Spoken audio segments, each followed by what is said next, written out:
Baik Mas Elan, inilah gambaran akhir zaman. Ya. Coba kita lihat dalam Quran surat Asy-Syu'ara. Biarin dibahas gitu.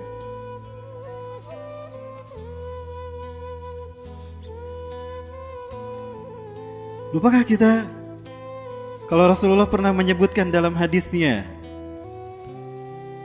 ada tanda-tanda dekatnya manusia kepada hari kiamat.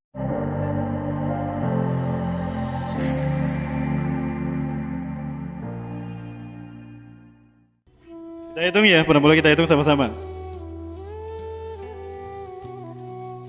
Yang pertama, apabila kekuasaan dianggap keuntungan, ya, artinya manusia akan berlomba-lomba untuk menjadi penguasa.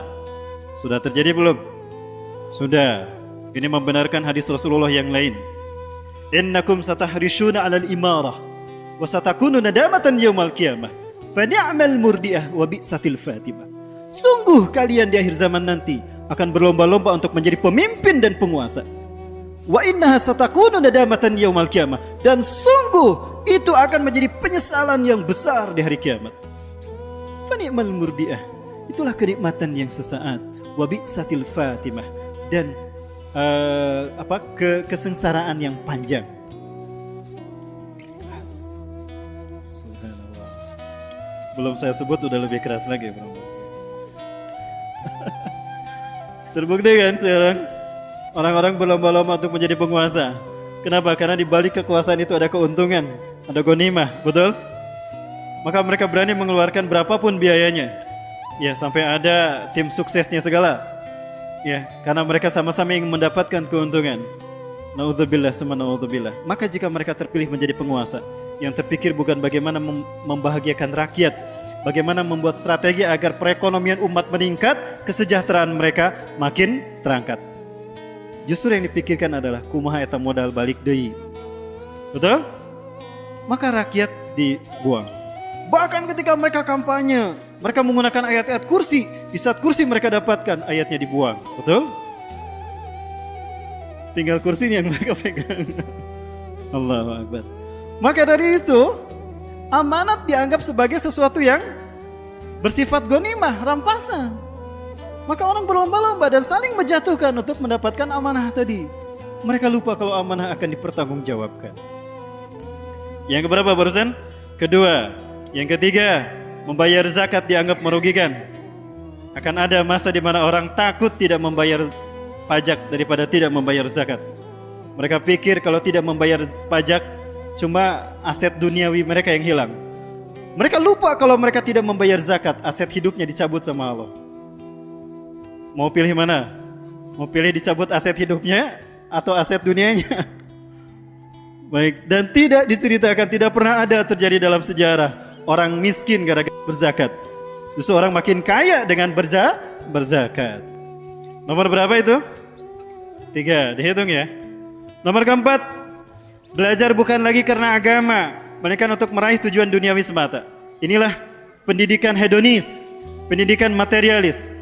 Yang ditanamkan adalah bagaimana saya bisa berprestasi dengan prestasi yang baik, sehingga saya lulus dengan predikat terbaik, dapat beasiswa, kuliah S2, S3 ke luar negeri, pulang kerja di perusahaan ternama, jabatannya tinggi, gajinya tinggi, kebeli mobil mewah, kebeli rumah mewah, istri cantik, selesai, tinggal menikmati. Giliran pensiun, karek buka Quran, belajar Iqra. Kapan merubah dunia dengan Al-Quran kalau begitu? Betul? Ini orientasi pendidikan yang harus kita rubah. Dan ini juga tanda-tanda akhir sama. Kira, terus tersabar ya ngebahas itu. Begitu tarik masalah. Berikutnya, suami-suami yang tunduk pada istrinya. Sudah terjadi belum? Betul, Bu. Suaminya udah tunduk pada istrinya. Ini diawali oleh sosok yang sangat fenomenal. Ya, seseorang yang berkebangsaan Sunda tapi berambutkan bule. Sule. Dia membuat komunitas susis ya, suami-suami taksiran istri. Perlu sekalian hati-hati ya. Jika suami sudah tunduk kepada istrinya dan jika istri sudah memimpin rumah tangga, ini tanda kehancuran rumah tangga Islam. Jika ini terjadi di kalangan kaum muslimin, dan itu memang terjadi. Orang-orang barat memahami bahwa poros surga bagi seorang muslim itu adalah keluarga. Rasulullah SAW menyatakan baiti zannati. Ya, rumahku adalah surgaku. Kenapa demikian? Karena rumah diciptakan oleh istri-istri beliau. Ya, para sahabiah menciptakan rumah mereka menjadi poros bagi surga suami dan anak-anak mereka. Artinya di saat mereka datang ke rumah, mereka merasa nyaman, sebagaimana nyamannya surga nanti yang akan menjadi tempat kembali mereka. Bagaimana Quran dihidupkan di rumah-rumah, bagaimana Quran diwujudkan menjadi karakter seorang ayah, karakter seorang istri, karakter seorang anak. Maka saat itulah cahaya Quran terbentuk. Demi Allah, gengsi yang dipertaruhkan di akhir zaman adalah gengsi tentang ideologi mana yang benar, apakah Islam atau agama selain Islam. Dan gengsi yang kedua yang dipertaruhkan adalah pemikiran dan konsep hidup yang dibanggakan manusia, antara konsep kehidupan Al-Quran dengan konsep ideologi ciptaan manusia. Apakah kapitalisme, apakah komunisme, Hinduisme, Zionisme, dan isme-isme lainnya. Ya, Rasulullah SAW menyatakan, para biduan dan musik-musik hiburan berbau maksiat banyak digemari manusia. Sudah terjadi? Sudah terjadi belum? Sudah terjadi? Sudah terjadi. Ya, sudah terjadi. Coba kita lihat. Ini penutup para muslim. Punten ya, karena waktunya udah mau habis nih. Ustaz, mohon maaf nih kadi ceramah mana ya? Para muslim, coba kita buka surat Asy-Syu'ara. Surat Asy-Syu'ara surat ke-26.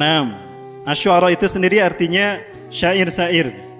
Jamak taksir dari syairun. Beberapa ayat terakhir. Nah ini dia. Ayat yang ke-221. A'udzubillahi minasyaitonir rajim. Hal unabbiukum ala man tanazzalu syayatin. Hal unabbiukum. Maukah aku beritakan pada kalian? Ala man tanazzalu syayatin. Kepada siapa setan-setan itu turun? Jadi Allah mengajak kepada kita, menawarkan. Mau enggak diberitahu setan itu turun kepada siapa? Tanazzalu ala kulli affakin athim. Setan turun kepada para pendusta lagi banyak dosa. Demi cintaku padamu, langit gunungkan kudaki, lautkan ku seberangi. Benar ya teh?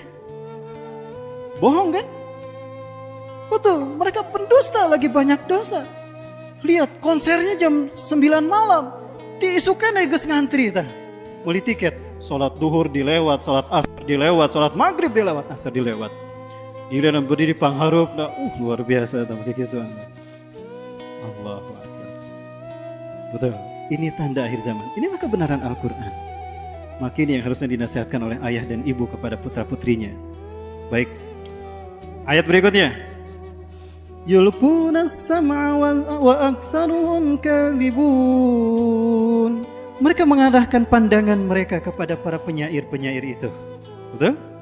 Itu kan syair-syair yang didedangkan, yang didengarkan. Wa aktsaruhum kadhibun. Kebanyakan para penyair itu adalah penyair para pendusta. Mereka mengucapkan apa yang tidak mereka lakukan. Lautan api kan ku seberangi. Benar eta teh? Ya, giliran kabogohna maut mah teu ngilu ka kuburanan eta. Kotonya sehidup semati. Nah, kelihatan kan bohongnya. Para sekalian, ini bukan teori, tapi beginilah tanda-tanda akhir zaman. Wasyu'ara'u yattabi'uhumul ghawun. Dan para penyair-penyair yang penuh dengan dusta itu diikuti oleh orang-orang yang sesat. Ya, coba lihat perilaku orang-orang yang gemar kepada konser-konser musik itu. Tarik-tarik. Sok tingali aya nu dikeruduk. Ada yang pakai hijab enggak? Pasti pakaiannya mini-mini. Ya, Allahu Akbar. Ini menarik. Alam tara annahum fi kulli wadin yahimun. Tidakkah kamu melihat bahwasannya mereka mengembara ke tiap-tiap lembah?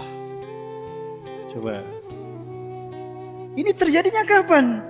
Pada saat Quran ini diturunkan atau sekarang? Sebentar, apa itu lembah? Sama enggak lembah dengan stadion? Konser-konser musik kebanyakan dilakukan di mana? Stadion. Yang nanya lembah itu di bawah kan, yang dilihat objek yang dilihat di bawah dan orang yang melihat di atas. Lihat stadion. Yang konser di atas apa di bawah? Di bawah. Yang nonton di atas. Apa itu bukan lembah? Ya. Tidakkah kamu melihat bahwasanya mereka mengembara dari satu stadion ke stadion yang lain? Bisa nggak diartikan demikian? Allahu Akbar. Terjadi kan zaman sekarang? Manusia, sekali lagi, ini fenomena yang 14 abad yang lalu Quran sudah memberitahukan. Hati-hati penambah Allah. Yuk kita saatnya berhijrah. Waktu kita untuk bertobat tinggal singkat sekali. Sekalian, Rasulullah SAW menyebutkan tanda-tanda akhir zaman itu sudah hampir terjadi semua. Bahkan, tapi waktunya udah habis ya Kang ya. Ya, binatang melata yang kata Rasulullah akan muncul berbarengan dengan munculnya jasasah pun sudah ada penambah Allah. Ya. Saya yakin anu ngadarangukeun teu ngarti da teh sairna naon maksudnya. Pembahasan arah ringgis pisan. Arah ringgis bahasana kan ya. Teman sekalian, coba kita lihat ayat yang satu ini. Ini yang membuat saya juga merinding. Tamim Ad-Dari, sahabat Rasulullah dari Persia, sempat terdampar di Laut Yaman. Beliau saat itu kaget ketika dihadapkan dengan seekor binatang yang besar tubuhnya, penuh dengan bulu dan berwarna putih. Binatang ini berbicara dan bertanya. Berbicara kepada Tamim Ad-Dari. Man antum? Siapa kalian? Nahnu muslimun. Ji'na min Madinah. Ya. Kami dari kaum muslimin dari Madinah. Kami terdampar di sini karena lautan menghantamkan kami dan menghantarkan kami ke sini dengan izin Allah. Apakah Nabi kalian sudah terusir dari kampung halamannya? Sudah. Apakah kalian melewati Danau Tiberias? Iya. Apakah airnya sudah mulai surut? Sudah. Apakah kalian melewati kebun kurma Baisan? Iya. Apakah kebun kurma itu sudah tidak berbuah? Hampir tidak berbuah. Pergilah. Di dalam ada orang yang sedang menunggu kabar gembira dari kalian. Ternyata di dalamnya ada Dajjal.